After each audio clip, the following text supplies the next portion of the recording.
welcome. My name is Jan Shady, and I proudly serve as the new hospital administrator for St. Mary's and Essentia Health Duluth here on campus. I've been in my role just, probably not even 2 months. So it's an honor and a privilege to be here with our Essentia team and our esteemed community leaders and our sisters. St. Mary's Medical Center has a long and rich tradition of serving as a beacon in this community. Our teams strive each and every day to live our Essentia values through our work. Our Benedictine sponsors of St. Mary's inspire us to offer hope and healing for all persons with a special concern for the poor and the powerless. Our mission is what grounds us, and our shared experience and support of each other is what guides us.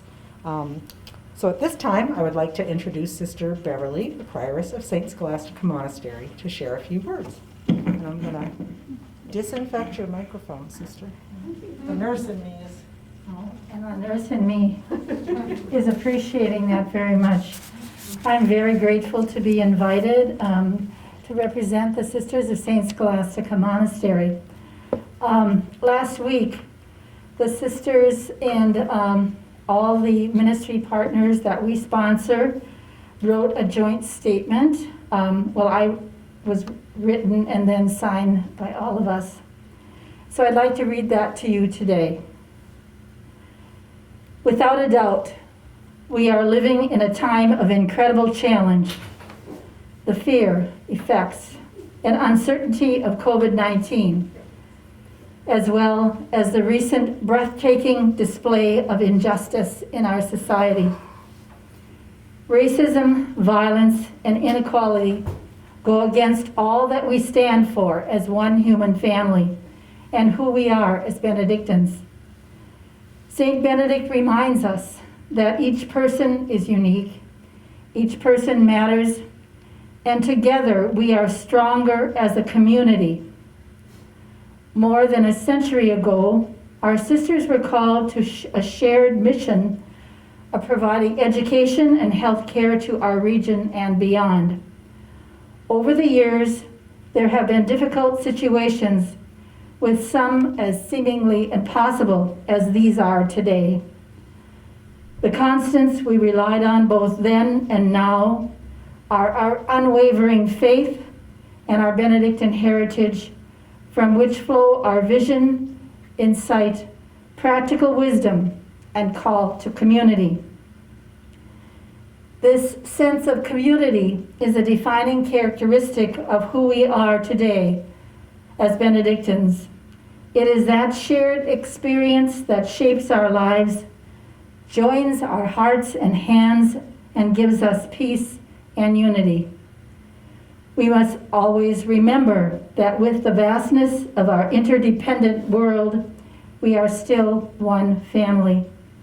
We believe in the common good and justice and equality for all. We stand strong in solidarity as we relate to each other with dignity, care, and respect.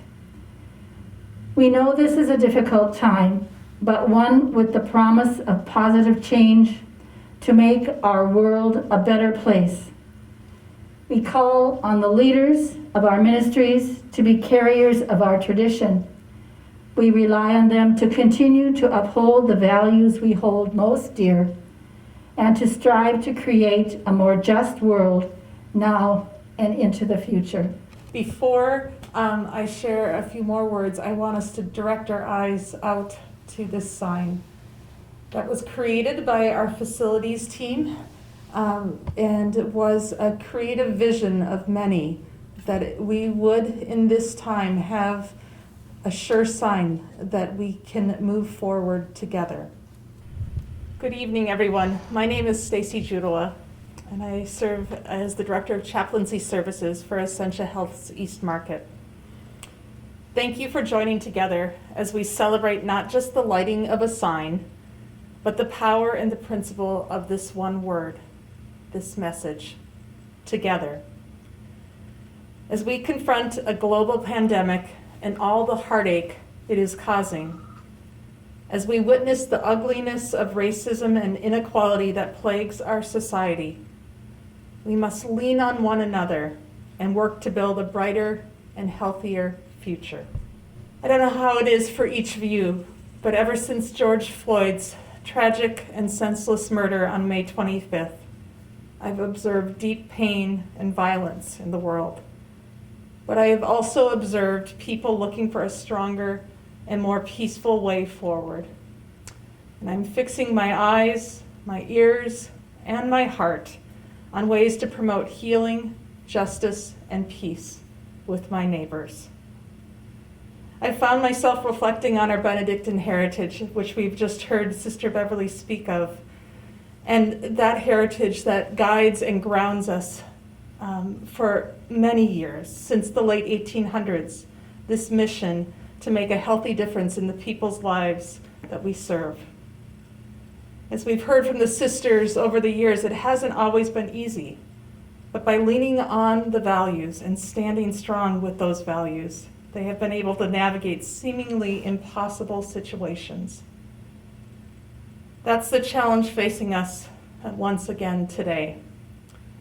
But I think the goal is to do more than survive the weeks and months ahead while awaiting a return to normalcy. We've heard that word normal and know that it is no longer good enough. We can't go back. Instead, we are confronted with an extraordinary opportunity to pursue change for a more peaceful and healthier future.